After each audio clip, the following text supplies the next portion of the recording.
Hey there and welcome back to my channel. My name is Georgina, I'm the Honest Vocal Coach. I teach singing all day every day when I'm not making videos like this one. And if you want to work with me, you can do.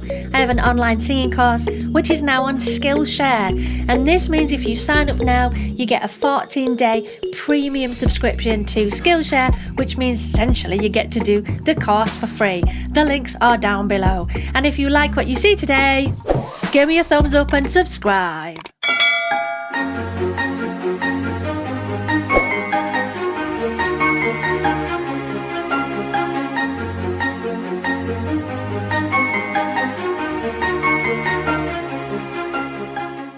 So this video that I'm going to be looking at today, I've been meaning to do for ages. I've just not really been sure how to tackle it. So the video I'm going to be doing is reacting and analysing famous singers admitting their vocal issues. Now there is a lot in this video, so you might want to get yourself a cup of tea, get comfy on the sofa, because there is a lot here. I did think about breaking it up into sections, but I thought, no, you know what? People will get a cup of tea and they'll stick with me. So let's dive in. So if there's any song clip missing, it's because of copyright. I mostly use amateur videos to avoid copyrights. I get that. I know what it's like on YouTube with copyright. It's very tricky sometimes to make the videos that you want to make when you're using other people's stuff. Like it went well in the room. They actually sorted the problem, and I'm always a bit pitchy anyway, so I wasn't particularly. It's emotion. When I'm flat and I'm sharp, I'm just emotional. But yeah, so it was fine. Adele admitting that she has vocal technique and concentration issues. Yeah, we know that Adele is emotion first, then it comes the technique. So often she does over push sometimes, and she gets into the moment. She connects with what she's singing about, which makes her such a great artist. It's not always about technique. It's about having emotional quality and technique as a package. So yeah, we kind of know that sometimes she goes flat or sharp when she's giving it some, and she does over push sometimes.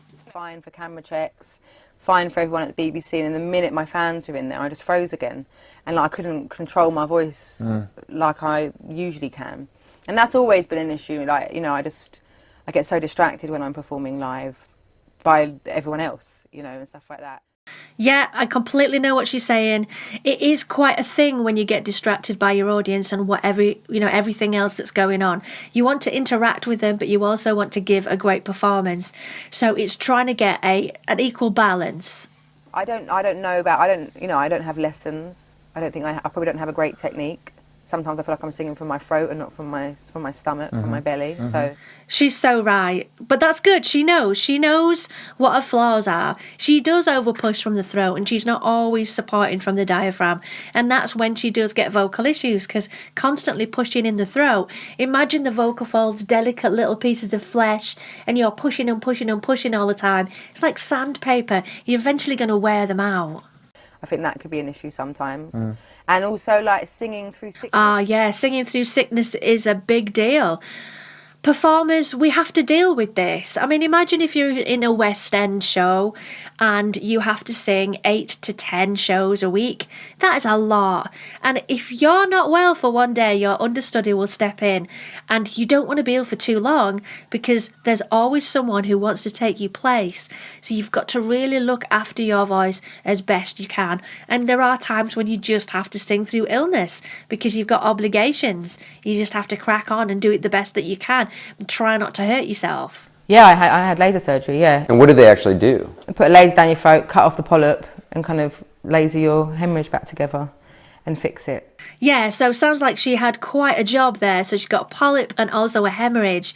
Now, hemorrhage is basically where the blood is escaping from it, and it's almost like a rip as well of the vocal folds. And a polyp is a small lump filled with water, a little bit like a cyst on the vocal folds. So it seems like she's did quite a bit of damage there, so she's needed to have a polyp removed, which is what you do with the laser surgery, and also they've had to work on the tear tear in her vocal folds there to repair that as well. And it would probably have meant that she wasn't able to talk for quite a period of time after that surgery, so her vocal folds could repair. Nodules and polyps don't necessarily mean you have to have surgery. It depends where it is on the vocal folds, and also to the extent of how bad they are, because there are options where you can just not talk for a long period of time and not sing for a long period of time, and those polyps might remove themselves, sort of disappear. A polyp is a lump filled with liquid, whereas a nodule is more of a hard lump, and that's harder to deal with than a polyp.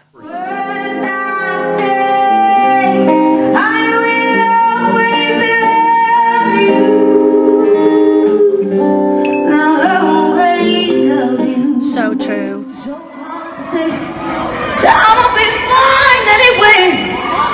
Okay, so she tweeted that she has vocal damage because of touring. I've been touring for 11 months. This didn't happen overnight. I've been troubleshooting for a while now and using steroids and pushing through. They don't work this time. I'm not sick. My voice just won't work. Yeah, so I think it's probably extreme use of the voice. And it may be that it's just so tired. She's kind of wore herself out. I'ma be cool, I'ma keep calm, I'ma be right anyway. I'm better than you, I'm better than her, and I'ma be on anyway. She is quite throat heavy, not a lot of breast support there, very much in the throat, so that can understand why she's tiring out so much. Okay, so in an interview for The Guardian magazine, Fergie said that she was tired of hearing herself. When you perform songs every night, you do tend to get sick of listening to yourself. That's so true. God, you know, I never thought of it like that. But it is kind of, yeah.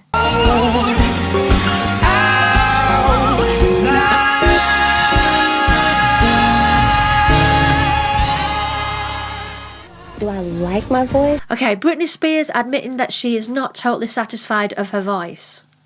I'll be completely honest. I think my voice is okay. I like the feeling that I get when I sing. It's not so much my voice. It's a state that I go in when I sing that I really like. Yeah, totally get that. But I would love to have a voice like Christina. Words can't bring me down. I would love to have a voice like Whitney Houston. Oh, that's such a shame that she feels like her voice isn't as good as some of these other singers and she would like to have a voice like them. Her voice is so very distinctive. There's something very special about Britney's voice. Yes, she may have been forced to sing in this kind of baby voice for a long period of time, but it makes her so recognisable and just... there's this passion when she sings, and that's what she's talking about. She loves the feeling of when she sings. Britney's voice for her original and very recognisable sound. She's not known for being a good technician, but her voice is definitely unique. It's nasal, youthful and very soft. Very true.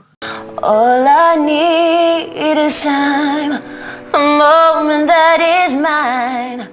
Okay, so Celine Dion explaining why her vocals are not on point this night. And as you probably know, I kind of caught a little virus. You know, this is a weird one because I was taught, don't tell people the negative before you perform because it might not be that bad and people may not even notice. So don't give the negative before you perform. Just do it and just do the very best that you can and it may be fine and no one will notice. But it may be in this case that she's realised that her voice really isn't up to scratch, so she kind of feels she's got to warn people. And I did have to postpone some shows in Montreal, and I felt like empty in a way, even though people were so amazing. I was like, and usually if you can't do the show, you just don't do the show, or if you do the show, you do the show. But I was here, I was doing the show, and it was not as my expectation, let's put it this way. So I kind of... Celine Dion is one of the greatest vocalists of her generation. She is known to have an incredible stamina, agility and range. She rarely fails, even at her age. Celine Dion is a perfectionist and very professional, but sometimes, as every human, your voice and mind are not in the best condition. So true.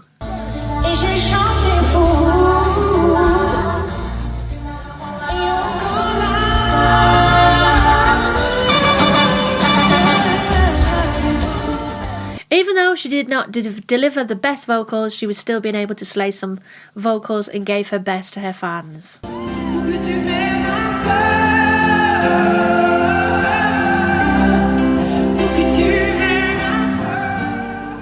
To lose my voice, which happens like in the middle of a show, and I've been singing and Okay, so Alicia Keys speaking about her voice getting tired. Nights after nights, and all of a sudden, boom, I get to this place, I'm like, I can't hit the notes anymore. I'm gonna need something. You bring in the gummy bears. Gummy bears? Gummy bears? I found me. Wow, that's not just about being tired, that's about pushing from the throat. That's very, very high, intense, and not enough breast support. Wow.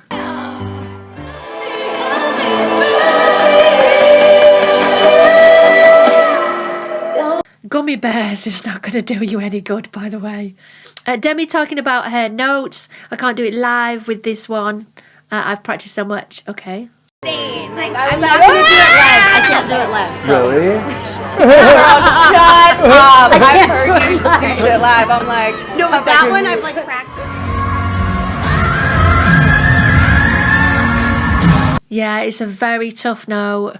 Very tough. You really have to be at your tip-top condition for that. And if you're singing a full show, you're going to struggle. I was singing higher than I... So Brandy speaking about being more comfortable in her amazing lower register, and that she really had to work on her belts to sing her begging and pleading song. Okay. was supposed to be singing. That's why it's always low when I sing. Can we talk about that? Because you always say that, like, oh, it's too high, it's too this, but you do it. I do it because what happens is in the studio is where I can squeeze and push and try. Okay. You know, I try so hard in the studio, and I think this is what I figured out about the whole vocal Bible. Oh, I wanted to know more then. We'll have to find out more. I'm going to research Brandy.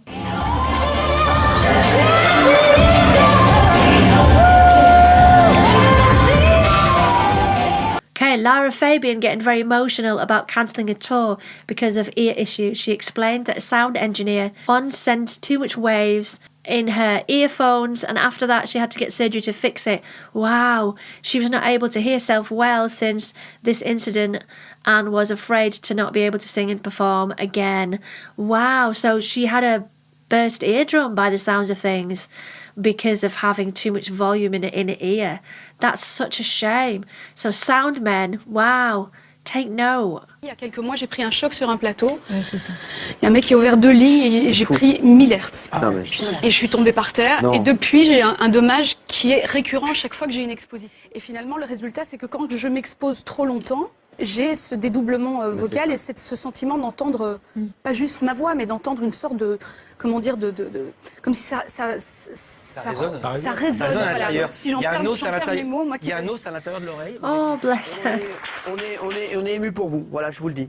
Mais il lui faut un câlin, là. Il lui faut un câlin. Je suis là pour les câlins, moi. Wow, singing is her life. And when you can't do it, it's so upsetting. Jojo being humble and admitting that even if she's talented, she's not the best vocalist in the industry. Is she crazy? She is one of the best in the industry. Her vocal range and agility is out of this world. It's just not my style, you know, and I don't think I'm the best. I could name you singers who, you know, I look up to, and I think there's a lot of really great female singers right now. That's just not the way I live my life. I want to continue to improve myself and be as honest and transparent as I can be. Wow, what a good point. Comparing yourself to others is such a big deal for most. It is for me. In my YouTube development, I've been comparing my videos and what I say and how I analyse things to lots of other YouTube vocal coaches. And you've got to stop it. You've got to be true to yourself and just run on your own passion for what you love and what you want to educate people about. You will always be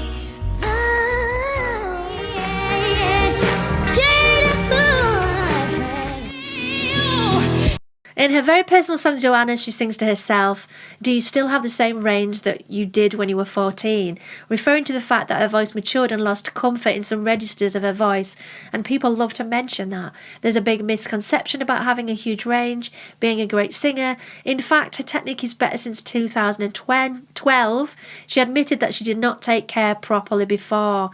Her singing and musicianship are way better at 30. But that's normal. Women's voices are at their peak around the age of 30. So this is normal. It'll get better soon. You gotta keep on keeping on. You gotta keep your head up. You gotta work with what you got. Madonna explaining to a vocal coach why her throat hurts. No, I'm not 100%. First, I was rehearsing for 10 weeks. I sang 24 shows and 24 songs in the show. It's a very, very visceral and demanding show. I'm just now starting to have a little bit of trouble with my throat. I'm scared to fail. I don't like the sound of my own voice. Oh, bless her. So Adrienne getting emotional about not liking her own voice. A lot of people don't like the sound of their own voice, especially in the early stages of being a performer and a singer. It takes a good 3 or 4 years to accept what you sound like and be able to be critical and constructive. Because initially you just hate it. You just switch it off and you just hate yourself. I did. I think most singers can hold the hand up and say, yeah, I hated my voice. Girls, they praise the fact that I sounded so young. And as a 31-year-old woman, sometimes I hear myself recorded and I still think I sound really young. Yeah, I sound really young too. That's a very subjective point, but I've always loved Adrienne's atypical, sweet, youthful and warm voice. Also, I love her runs. She was my fave in the Cheetah Girls and 3LW.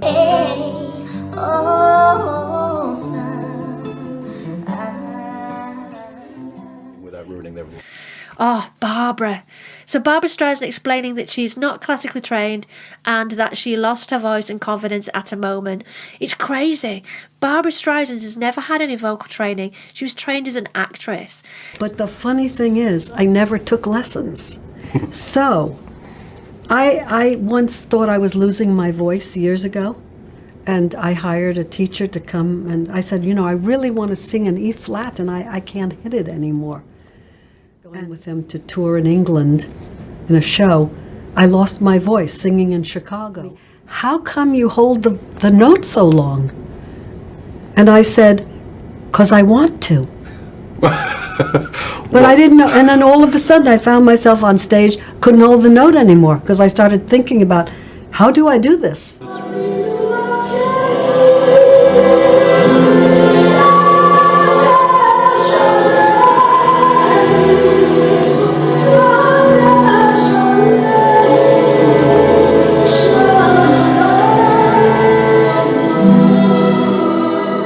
So Barbara's very much about feel. When it feels right, she knows she's doing the right thing for her. And if she's pushing, she knows it's not right. So she's learnt from feel and understanding how it actually feels on the inside. So this was part 1 of female singers admitting their vocal issues. I'm going to take a look at part 2, and that's going to be on my channel very soon. But wasn't that fascinating? I really enjoyed that, listening to the actual artists themselves saying, you know, talking about their voices, what they feel that they're good at, what they feel that they're not good at. I thought that was fascinating. So watch out for part 2. That's going to be on my channel fairly soon. I hope you enjoyed this one, and I'll see you in the next. Bye, loves.